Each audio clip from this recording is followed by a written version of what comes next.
की मी चुन्याची गोळी देऊन पोटात राहायचं बंद करू शकतो, त्या माझ्या विरोधी मित्रांना चुन्याची गोळी माझी हीच आहे.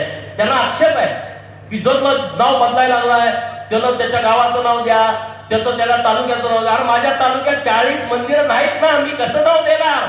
ती 40 मंदिरं फक्त आणि फक्त भारतामध्ये जतलाच आहेत. अत्यंत जबाबदारीने बोलतोय, जतलाच आहेत की ज्या मंदिरामध्ये 1 लाखापासून 25 लाखापर्यंत वर्षाला लोक येतात. 1 लाखापासून 25 लाखापर्यंत मंदिरात येणारी संख्या फक्त आपल्या जत मध्येच आहे.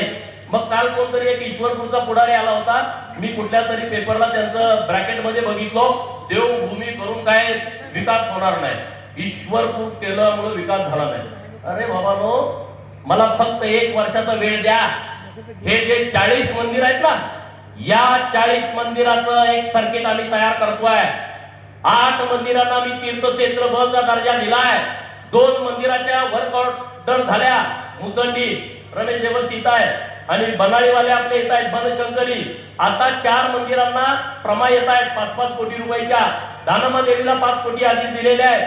बिळूरच्या आपल्या काळ भैरवाला 3 कोटी रुपये दिलेले आहेत, अगोदर दिलेले आहेत. हे सगळं 8 मंदिराचा विषय संपला. राहिली मंदिरं कुठली? ती फॉरेस्ट मध्ये आहे. कुठलं मंदिर? अंबामाता मंदिर